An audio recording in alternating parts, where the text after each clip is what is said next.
And with that, I'd like to open with prayer. Dear Heavenly Father, we thank you for this glorious season of fall.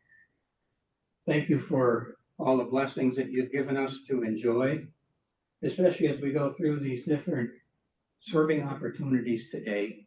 Help us to be attentive to those opportunities and to use them as you would have us to do. Ask that you bless this day, be with our country as we go through healing processes and coming together for good governing, and be with those in the Mideast and Ukraine. Help those areas to come to some kind of peace arrangements. Ask that you bless this day. Amen. Amen. Then I have a further announcement. Some of you probably heard on Sunday or someplace, longtime member Tony Sistone passed. Tony was a very attentive participant in Tuesday morning fellowship for years. He was a joy to be around. He was always smiling, always had fun stuff to say, and he was very interesting to talk to. He had a unique career in the Navy. And I'm going to read, because Craig Garner is much better with words, being a kind of a writer in his career, so he can put words together better than I can. But he goes on to say when he heard about it, he said he always had a smile, a kind, sometimes mischievous greeting, and a keen, inquiring mind, even at his ripe old age of 96. He once told me that he was on a Navy ship. This is the interesting thing for his history. Not many people have this. He told me that he was on the Navy ship, a minesweeper that cleared Tokyo Bay before the representatives of the Japanese Emperor Hirohito signed the Declaration of Surrender with General MacArthur on the deck of the USS Missouri to end the World War II in the Pacific on September 1945. Tony witnessed the signing from his ship. Maybe that event gave him a sense of humility and gratitude that he carried with him through his long life. His kind demeanor reflected such a zest for living. In death, we should remember and honor Tony Sistone. Tony was always fun, and if you got him talking about his Navy career, he was very proud of that. And that was a unique experience to witness the surrender of the Japanese. So with that, today's program on volunteering opportunities within Westminster and what they bring to our community of faith. And Dave has put together a group of speakers that will talk about several of the many different areas. Can't go through them all in the time that we have this morning. So we've picked, what, 5 different major areas, Dave, is it, or 6? 5 or 6. 5 or 6. Anybody who's here can present. Yeah. So with that, Dave, please come forward and kick it off.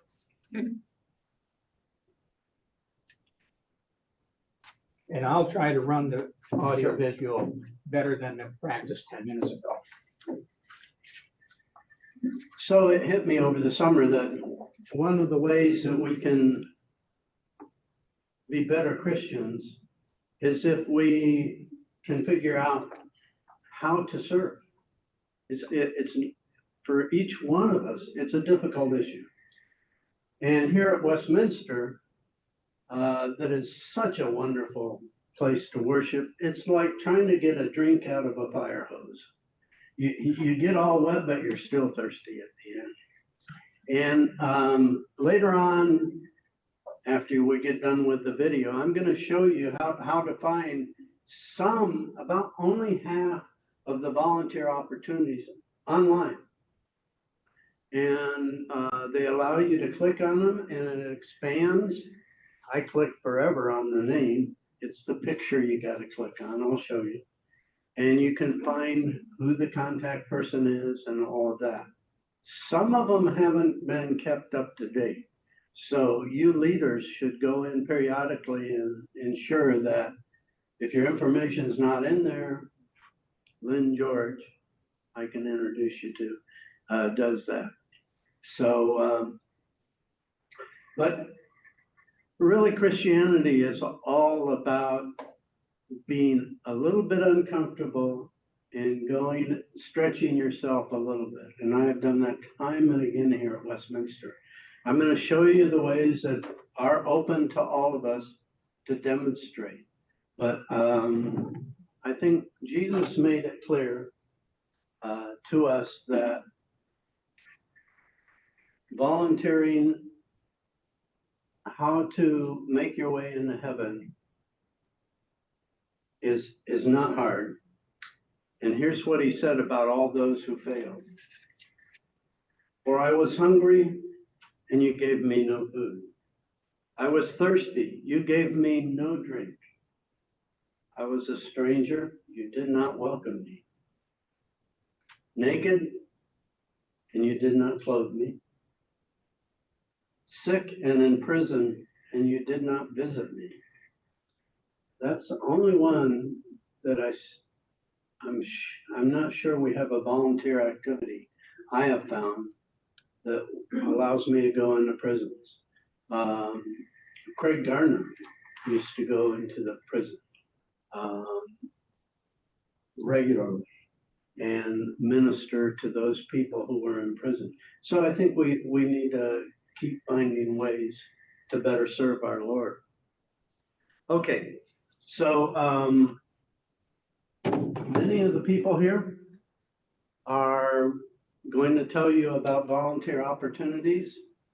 It's kind of a sparse room, but I went back in the middle of October and looked at how many views our 3 presentations got in September, and it was 150 views. So a lot of people are worshiping online and also finding out about things online. So anyway, you're gonna have to come up and click this. So I will sit down, and our first speakers are Bert Rothenberger and Ruth Simonson. So I will get out of the way. So I want to talk a little bit first. Okay. We're gonna talk first, or? Yeah. Well, my wife would probably say, Bert, that's not a good look. I'm afraid the Emmy and the Oscar aren't going to be coming, at least my way. Ruth looks pretty good. But Okay. I'm looking at Lynn George for directions. I know that for sure. We're going to talk to you about the housing crisis that we have here in Chester County. About 5 years ago, I was asked to join the governance board of the county's program to end homelessness. Back then it was called Decade to Doorways, but quite frankly, the decade was up and they hadn't solved the problem, so they changed their name to the Chester County Partnership to End Homelessness. They had a position on that governance board for the faith communities in Chester County, and they had heard about what we were doing here at Westminster with our God-sized dreams and the one dream to end homelessness and promote affordable housing. So they said, Bert, we're going to tap you, come on our governance board. So sort of like this picture up here with me with a big mouth, I kept telling them, we've got 450 faith communities here in Chester County, and we ought to be able to mobilize them to help us with awareness on the homelessness situation that we have in Chester County, the wealthiest county in Pennsylvania, and also the lack of affordable housing, which is a contributor to our homelessness problem. And about a year ago, they said, okay, Bert, you've been hollering at us to use the 450 faith communities, so why don't you go do it?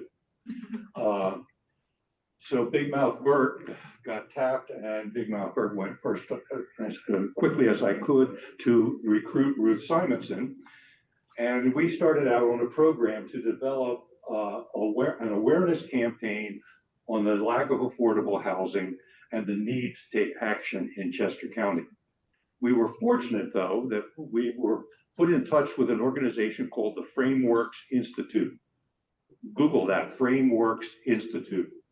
It's an organization that looks at controversial topics and does intensive research on how to get the people who are arguing with each other to sit down at the same table and have a productive discussion, how to frame the discussion. Fortunately for us, they had done that for affordable housing, a 3-year study. And they put together a playbook. Well, Ruth and I just said, man, that's exactly what we need. And so we stole from that playbook. We also put together a group of 5 faith communities who agreed to be part of a pilot program to develop the awareness materials, some of which you're going to see and hear today. And so we've been working over the past year to develop these materials. We have a 20-minute PowerPoint presentation with a script, which you will not hear today. We have this 4-minute video, and we have the 4-page handout that you have, which is basically a playbook for you as potential advocates for affordable housing. We also learned as we were doing the pilot program that it was the 4-pager was a little bit too big to include in a Sunday bulletin. So we have a 2-page version of that with a link to the 4-page version. So we've got a whole bunch of stuff that we are in the process now of rolling out to the county-wide to raise our awareness on affordable housing. So we're going to watch this 4-minute video.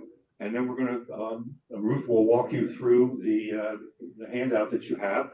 And we hope that you will all agree to be advocates for affordable housing.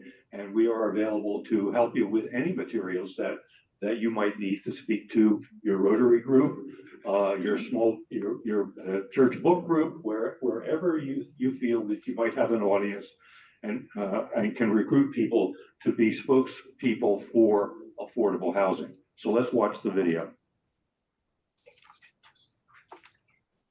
There's one other word I'd like you to be aware of. I guess I should talk into the mic, right? There's before we hear the video, you may hear attainable as well as affordable, because there seems to be there's a government definition of affordable, that these are people that may need extra help outside of their own family to afford an apartment or a home. But there's a huge number of people in this county who need housing, who would never qualify for government housing, but we don't have stock of housing that is smaller, safe, and attainable housing. So we've been using the word attainable just to differentiate between the one that could get aid. Okay, so you may hear that. I think they hear that in this, right, Bert? Hi, I'm Bert Rothenberger. And I'm Ruth Simonson. We're from Westminster Presbyterian Church. We have a housing crisis in Chester County. Reasonably priced dwellings to rent or purchase just aren't available, forcing households to live outside our county or to pay an unsustainable portion of their income on housing. What's the problem? What are the solutions? And how can we as a community and as individuals help? The median home sale price in Chester County is over $460,000. Only 12% of the owner-occupied housing that was built last year was under $250,000. We're building large single-family homes and luxury apartments and townhomes. Chester County's median rent, $1,625 a month in 2022, is up 44% in 8 years, and is $240 to $330 a month higher than 3 of our neighboring counties.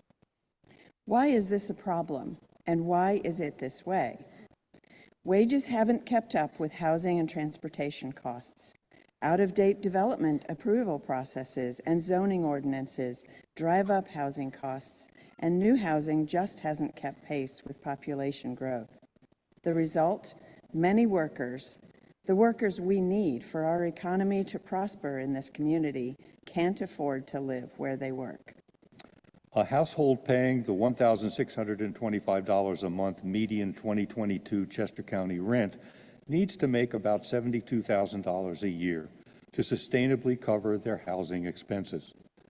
40% of our county's workforce are in retail, healthcare, accommodation, education, and food service jobs where the median income is $61,000 or less. New college graduates can't afford to live and work where they grew up. Yes, it's a tough problem, but other areas have tackled it successfully by building smarter. One thing that can be done is promoting multifamily housing, duplexes, triplexes, quads around a courtyard that are compatible in scale and form with single-family units. It's called missing middle housing. Those communities can have small neighborhood parks within walking distance and not add traffic. Change zoning to encourage more affordable housing. So what's keeping us from solving the problem? Elected and appointed officials understand the need for action. But a significant issue is resistance by a vocal minority who oppose the needed changes.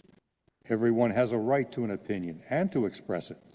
All concerns need to be addressed. All voices, not just objectors, need to be heard.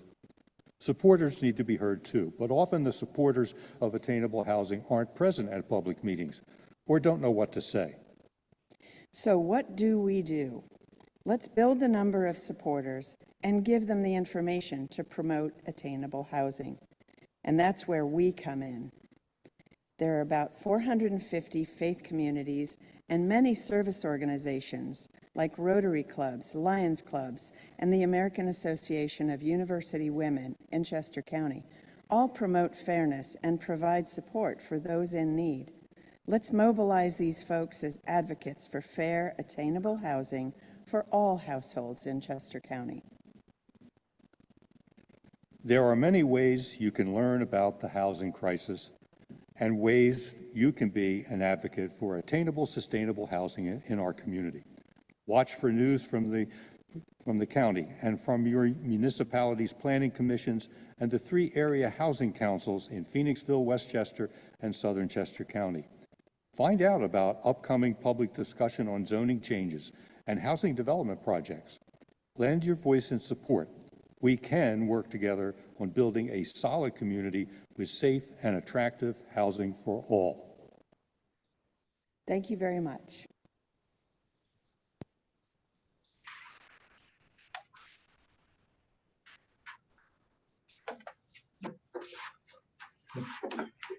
Was there more, did you have more to add? Ruth, you're on.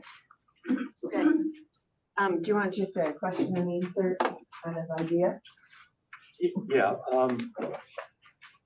I see Dave's ready to ask a question, I think, but actually I came in on Friday, Sunday evening and spoke with youth group about this issue. And the awareness of 6th to 11th graders was really interesting. It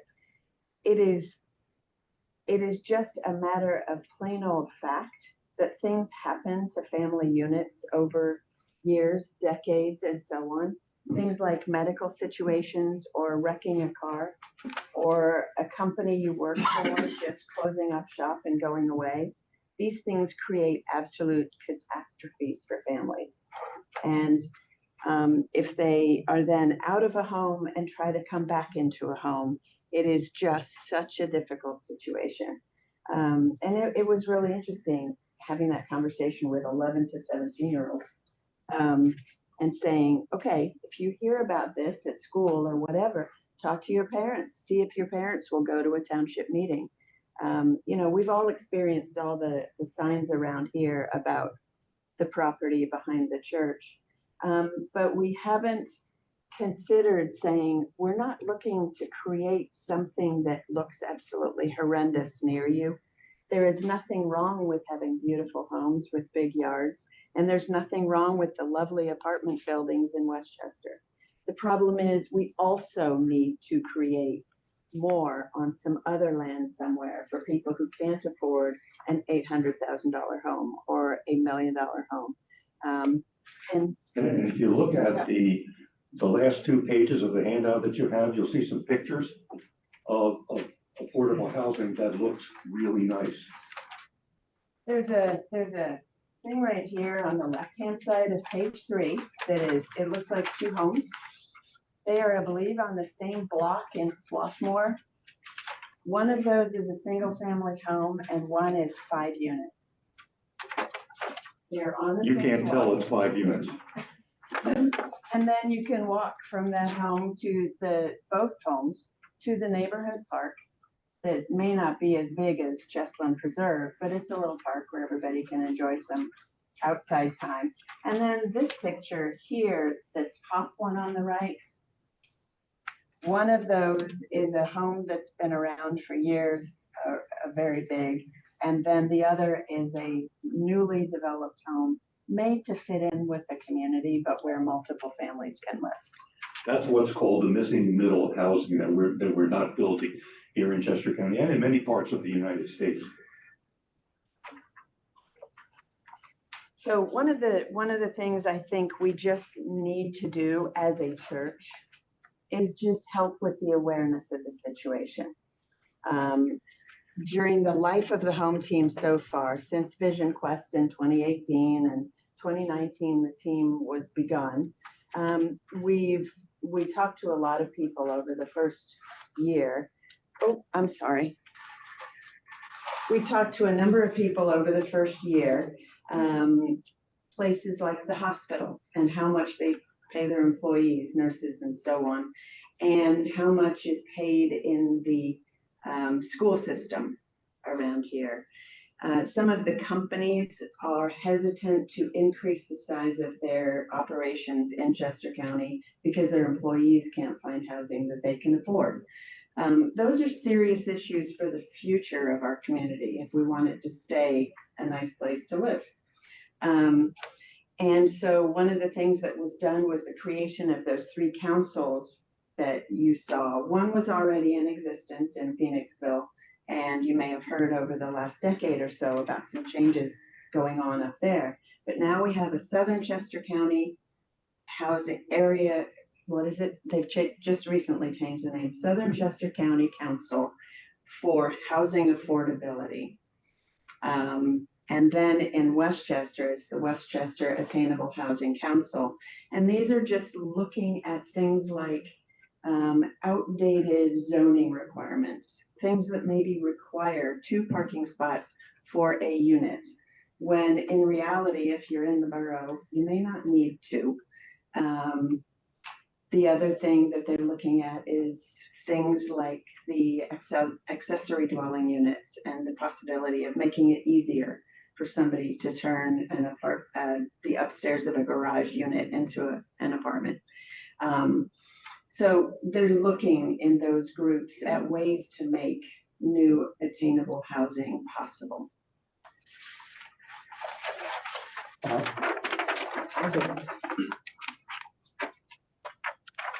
So here's your cheat sheet for you to be an advocate for affordable housing. The bottom of page 2 and page 3 and 4, these are the common arguments that you hear against higher density housing. And here's your rebuttal.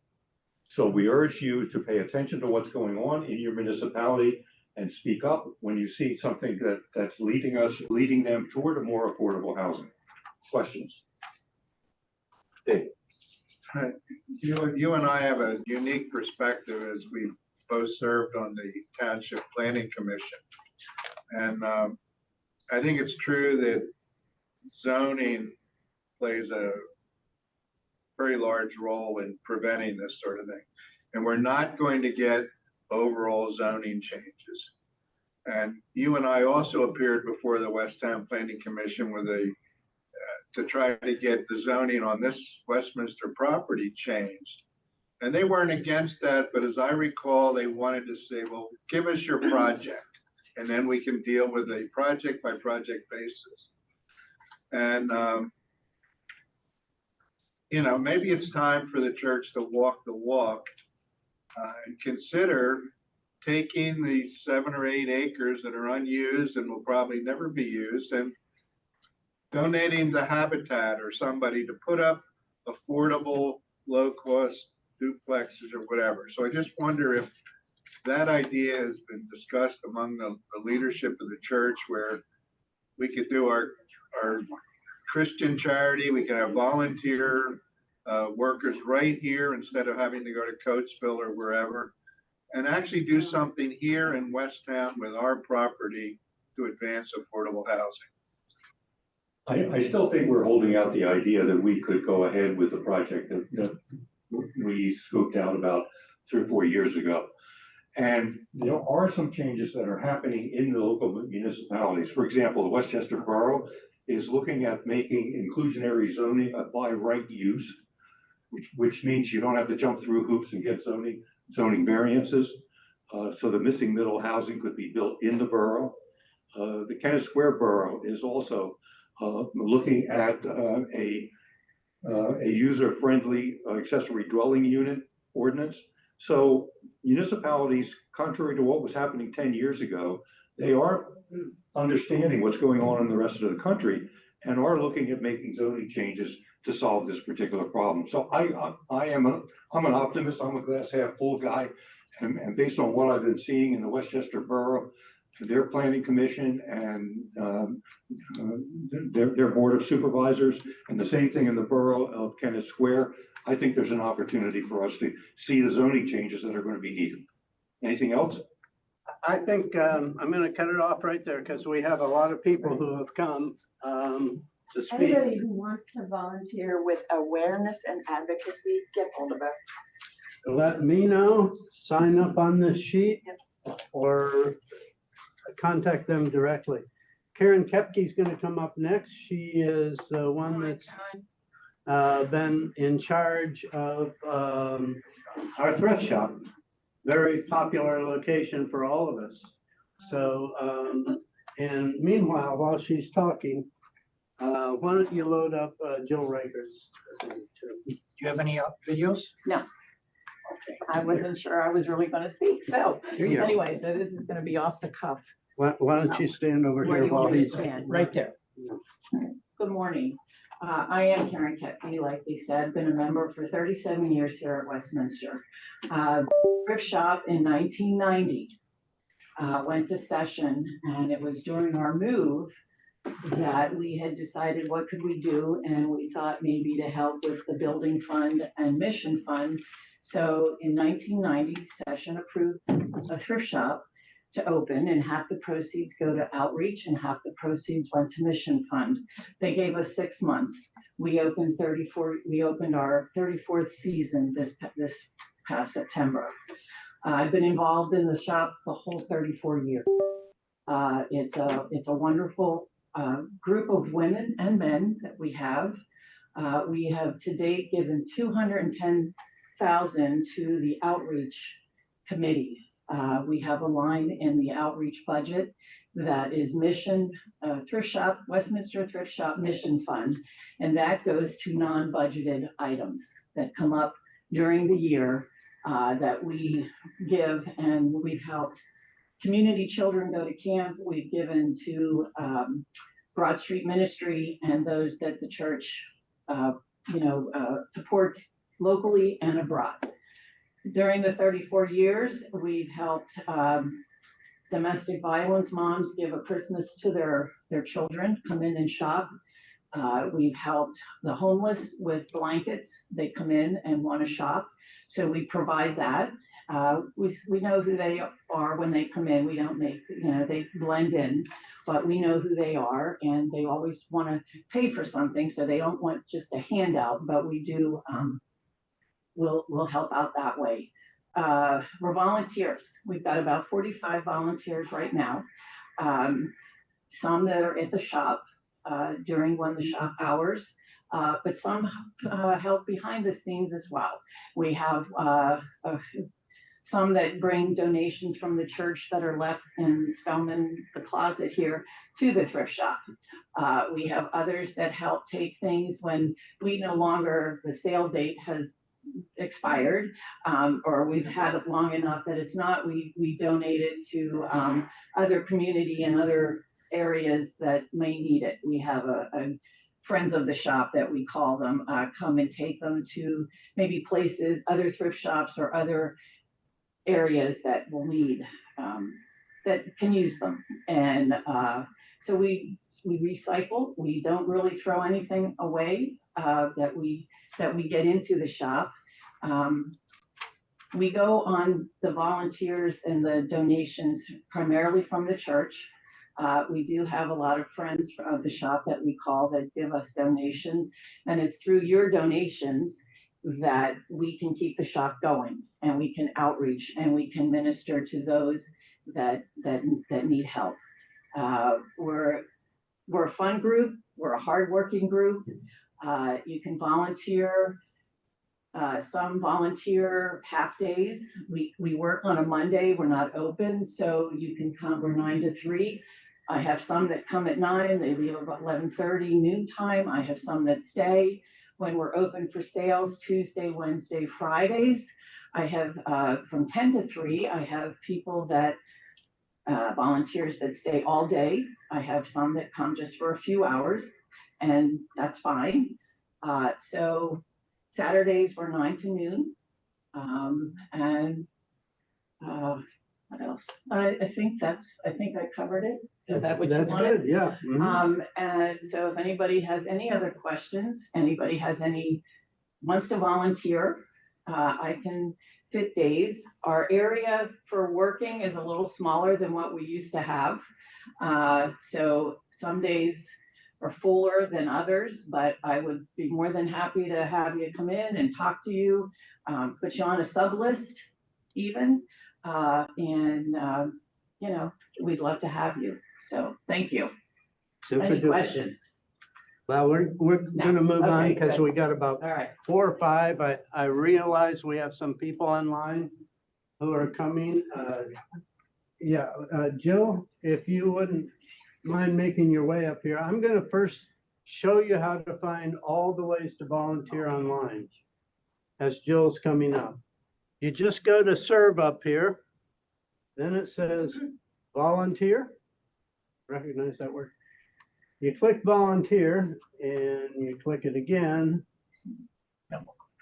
Double click it, okay. Down below. Okay, and what comes up here is all of these blocks of pictures about all of the ways to volunteer. And initially I started clicking on the name, the Bridge Academy, Broad Street Ministry. Nothing happened. I thought, oh, bunch of pretty pictures. But what really you should do is click on the picture and a description, how you can help. All the links are below.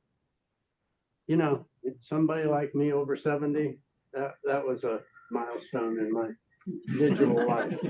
So I just wanted to show you that. There's 22 here. There's 22 here, 44 different sites, and people are still dropping me lines saying, you didn't mention my group.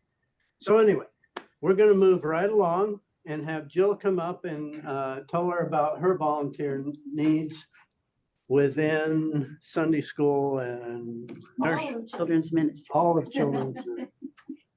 And then we'll get to the people online too.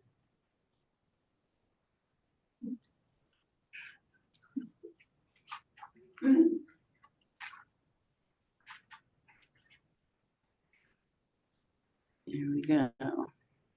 One more. Yep, that's it. Okay. We're gonna skip through a lot of it though. You got it. Awesome. Thank you. We'll just arrow down. Arrows sideways. Oh, sideways. This one Okay, to go forward or gotcha. back. That's where we're gonna go. We're gonna Right go there. to the, Okay, is that the, begin. we need to get the, there we go. We're gonna get the green ones.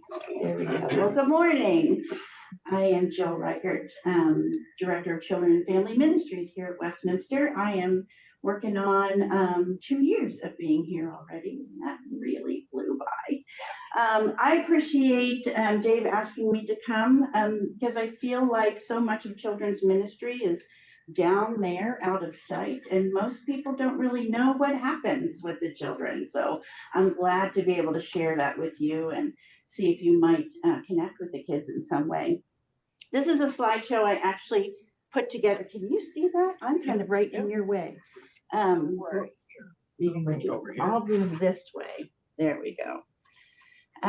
So this is a slideshow I put together for teacher training, but some of it serves us well here. So these are the things that happen, and I have some overview of the children and family ministries, and then we have some what I'll call milestone ministries that we do here as well.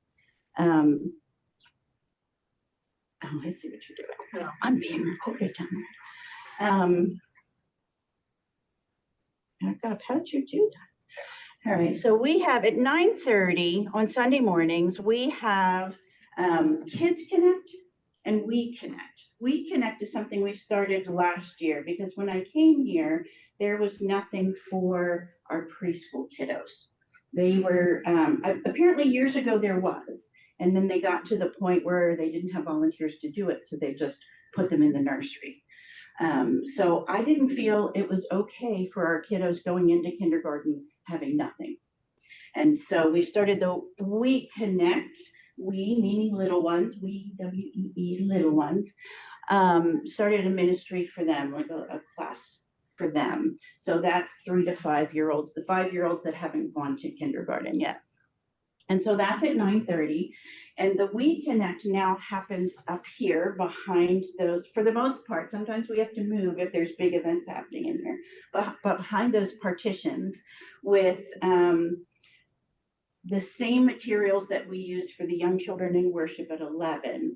And that's a brand new ministry as well. And so that is a way of nurturing, being in worship and nurturing worship, participating in worship with our little ones, so that when they do go into the congregational worship, they're more familiar. We use language. We teach them things like the Lord be with you, and also with you is how we greet one another. So we use the language that we hear that is not secular language, is it? It's not stuff that we use outside of here. So we teach them the language and the rhythm of worship. And the way that we tell the story is very different. We use story boxes with figures and parable boxes. And so it's a very different way, but we do the We Connect up here using that same model.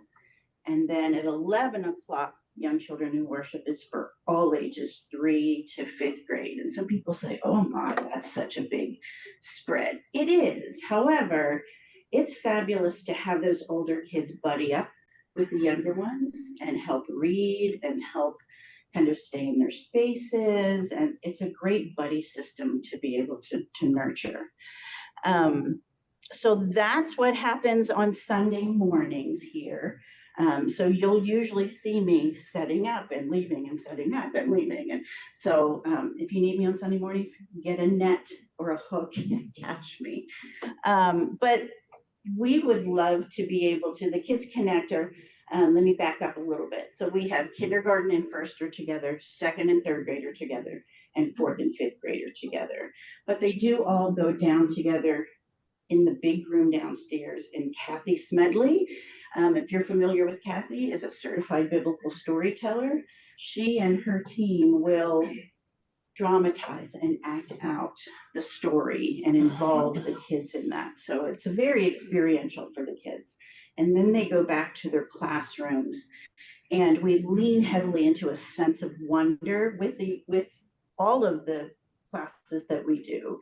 And what I mean by that is we engage in questions of wonder, like we just did Noah for 2 weeks with the younger kids. I wonder what it was like to be in that ark, completely surrounded by water, nothing but water. So the questions we ask engage the kids in the story and get them to think about, to wonder what it might have been like to be in that situation. So, and we do that with all of the classes. We really lean into this sense of wonder. And even if I do the children's message, you'll often hear me use that language, tell the story, and then I wonder what it was like. I wonder who you feel you would be in that story. So it really engages the children in the story. VBS or summer programs. This past year, we added a couple of things: wonder, imagination, and play on Wednesday mornings, because we had families say, boy, it would be nice to have something midweek something different than our normal routine, a different playground to go to, and just some time to be together. So we did that on Wednesday mornings, and that was revolved around children's storybooks, and we did some activities around a storybook. Campfire and community we added on Sunday evenings. And this summer, we're thinking about, nothing is in stone yet, but we're thinking about the possibility of a worship arts camp.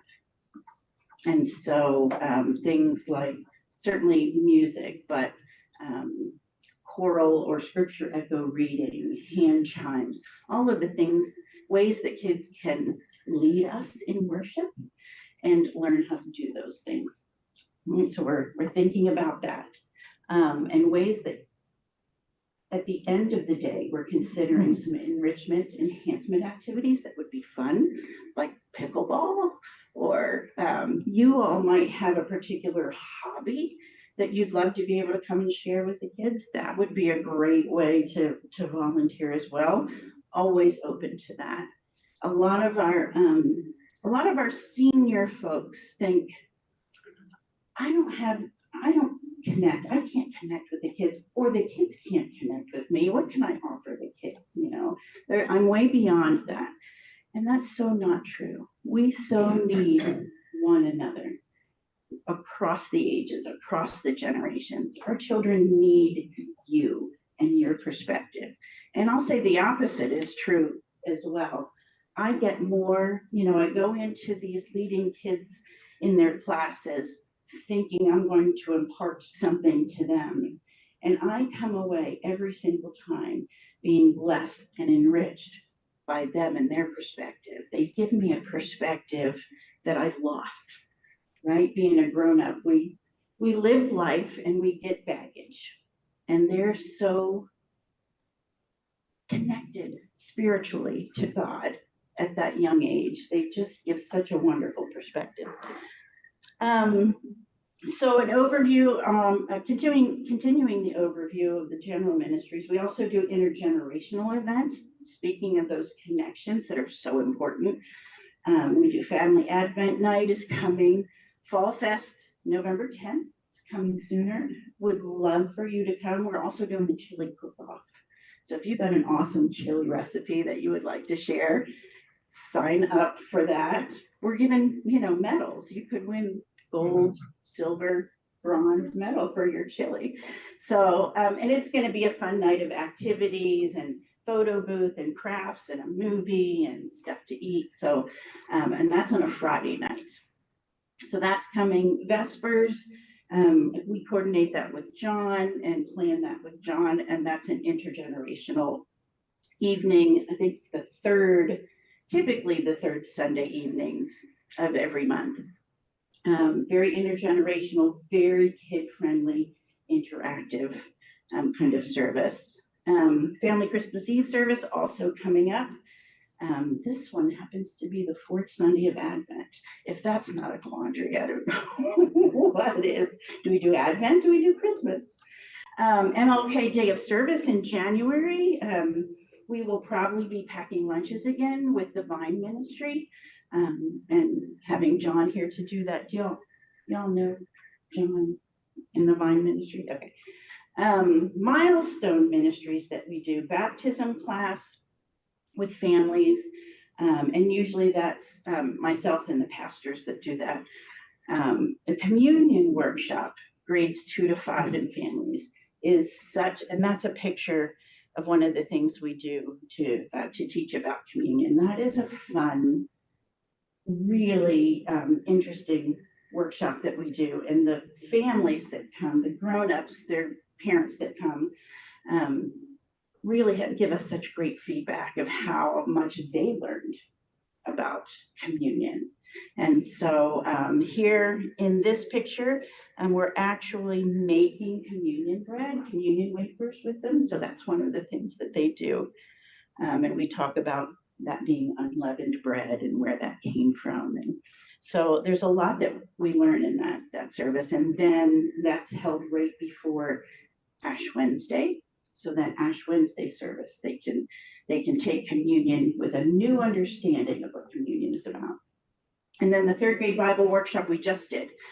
So the third graders this week are receiving their Bibles, and we do a whole workshop on the history of the Bible, where it came from, and the tools in their Bible. There's various tools that they can use in their Bible and how to use it. So they're the milestone. Yeah, we don't need to know that. Well, you do need to know that if you work with children, you do have to have your clearances, but we can help you with that. But there's lots of different ways on a rotating basis, a substitute basis, a regular basis, sharing something that you love to do. There's lots of different ways we would love to have you plug in. It doesn't have to be on Sunday morning, but it can be on Sunday morning. Love to have you. So I know we got to keep moving. So contact me if you have an interest of even learning more. Be glad to share that with you. Can I just exit this out? Yeah. And let's eject it. Eject. Should be good. Awesome. Thank you, folks. Okay, thank You you. want Westminster up there? Oh, it's. It doesn't have to be. Okay. We are going to go to Christine next. If you can unmute yourself. Yep, can you hear me okay? Yep. So Awesome. please announce the group that you need volunteers for, and give us a little bit of a summary of what types of volunteers, how often, and things like that. Yeah, and I put together a slide. I don't know if it's saying I can't share. I don't know if you want to stop sharing so I can share. If not, I can just talk through it. Share. You can share. We have the most amazing technician here ever in Ted Strand. So Okay, it's not letting me share, so it's not the end of the world. wait. Here. Okay. You should be able to share now, Christine. Oh, perfect. Okay. All right, can you see my screen? Yes. Yep. Excellent. Okay, so I'll get through this pretty quickly because I know there's a couple more folks that have to go. I'm Christine Philbin. My husband and I joined Westminster, I guess about unofficially in 2020 during the pandemic, officially in 2021 when we could be brought in. I have joined the outreach committee and have taken over the responsibility of driving volunteerism with Safe Harbor of Chester County. What Safe Harbor is an organization that focuses on homelessness specifically in Chester County. There was a point in time survey done January of this year showing that about 436 people are displaced from homelessness. So Safe Harbor does an excellent job bringing services to those folks that need it most, right? So a lot of that, yes, does have to do with food services, but it really does a lot more than that as well, as you can see that I've listed out here.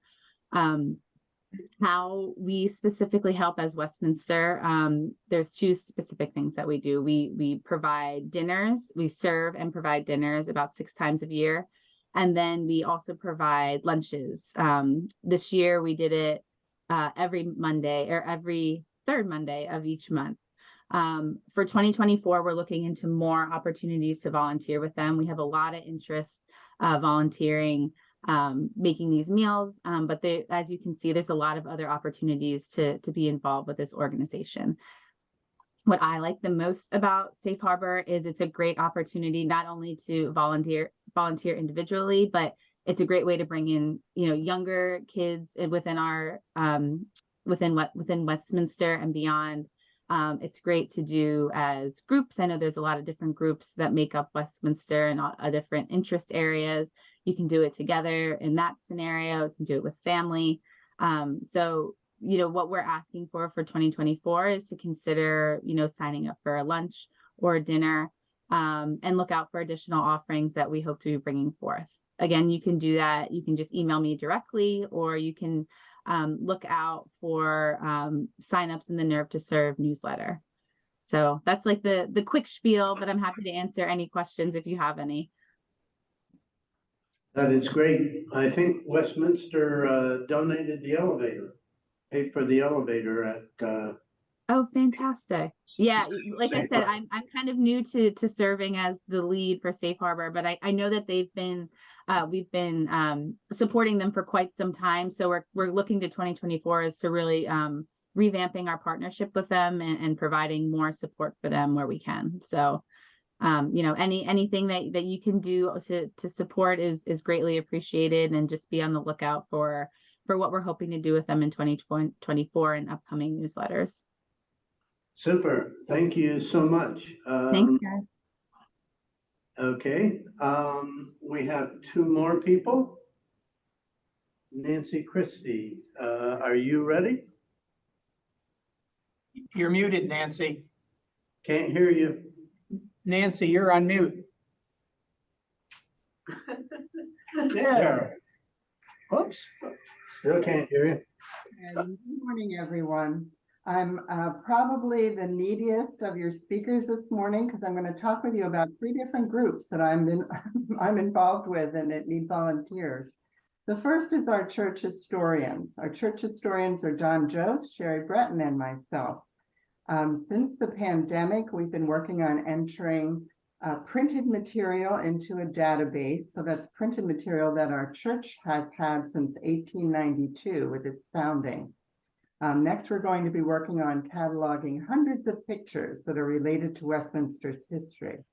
But any volunteers who are interested in church history can help us by planning exhibits for our display case, which is in Spelman Hall, by helping to design an archive wall behind the display case, and by researching topics such as the history of the Boy Scouts at Westminster.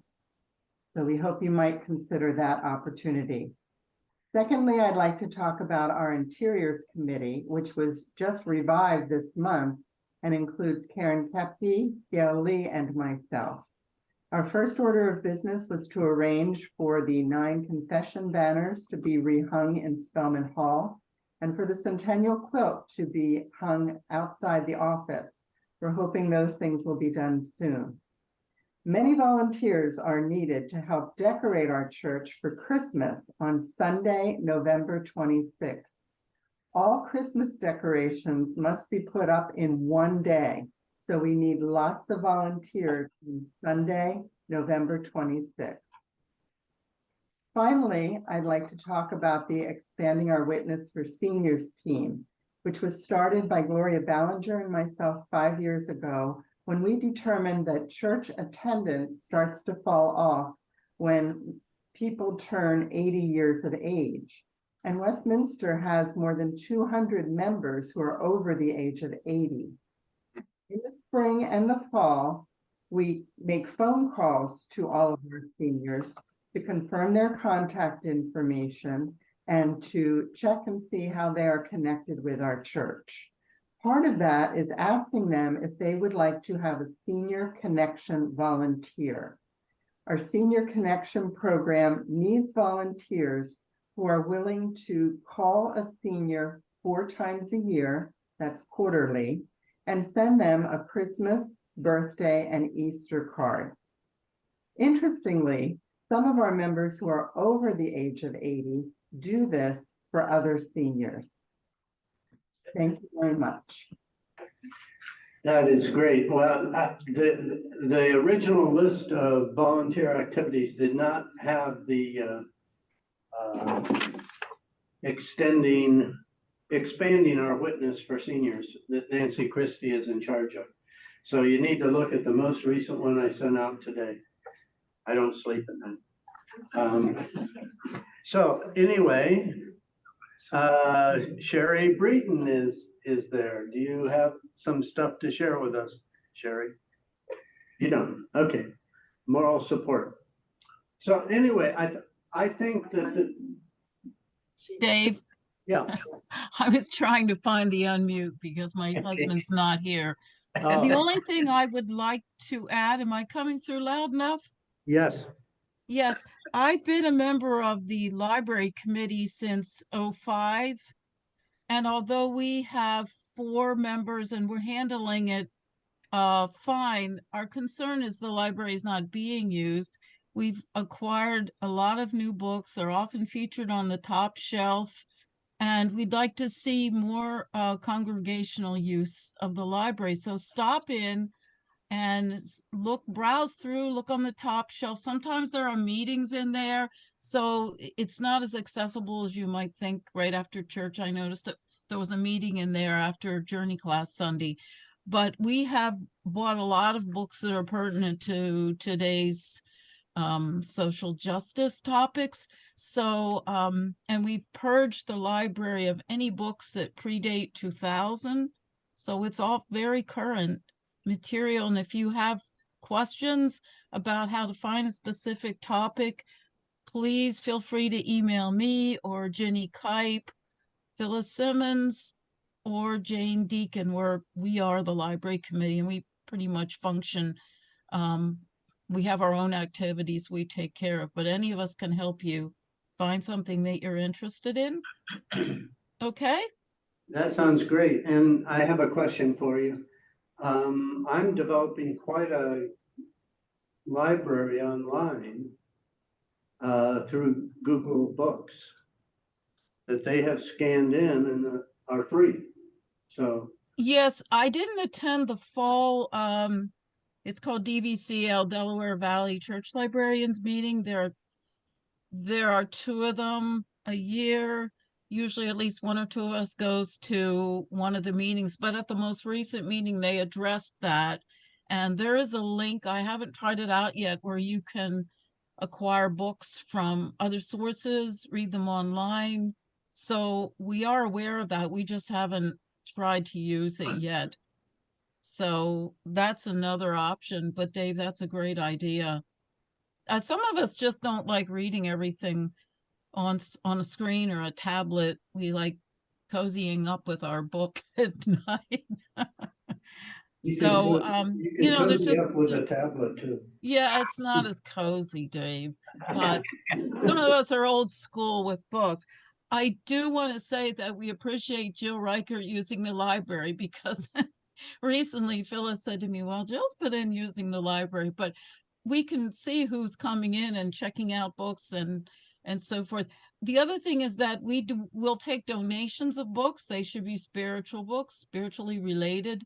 And there's a bin there for donations and there's a bin for returns. And Phyllis goes through and sees if we have the book already in the library or if someone accidentally gave us a pre-2000 book, then that gets donated. And then I take those books and seed other little libraries in the county with them. So it's sort of a ministry with our books. Nothing gets tossed. Sherry? Yes.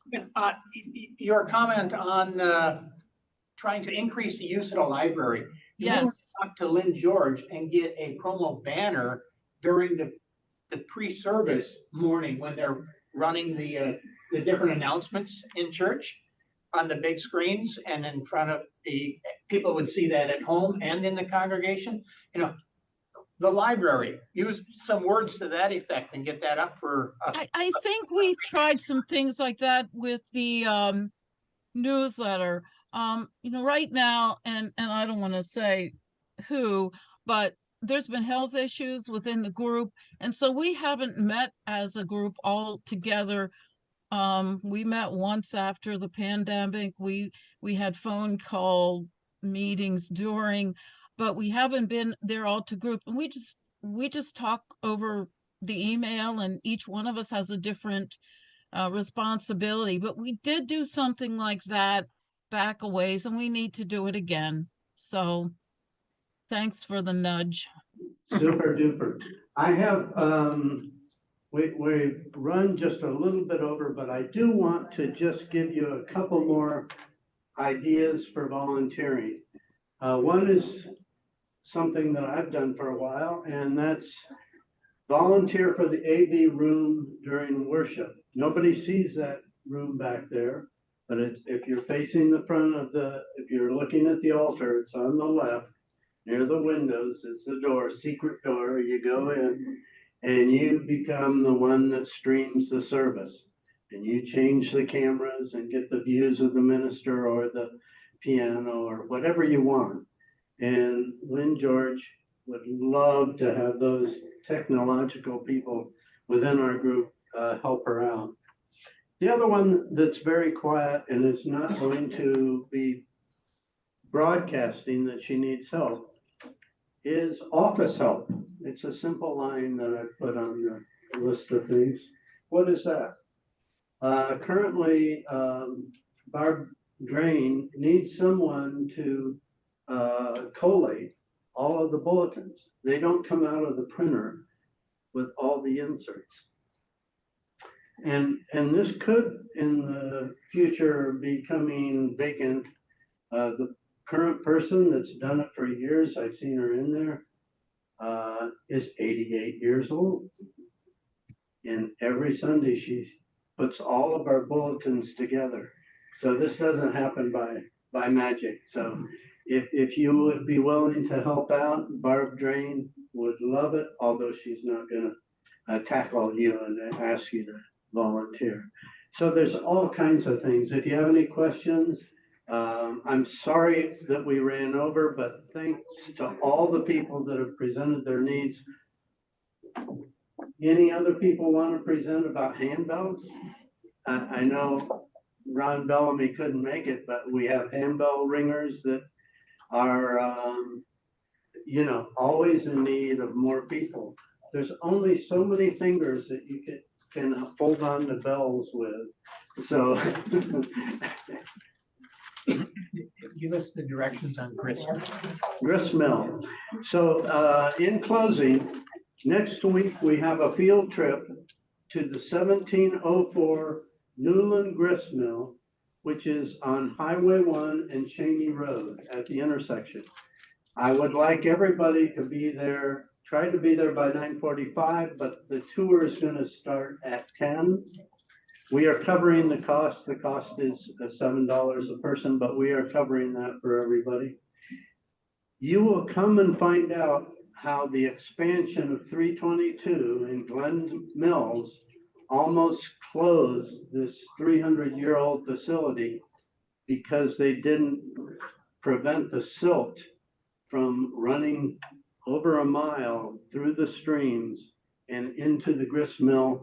And they've had to clean their streams. They've had to totally clean the grist mill, and it was a months long process. But you will see a bit of history that's pretty amazing. Next Tuesday, don't come here, no coffee. Just head to the Newland Grist Mill, and I will, of course, send out blast emails for everyone. But thank you for coming. This will be posted, the recording, if you want to see it, will be made available to everyone.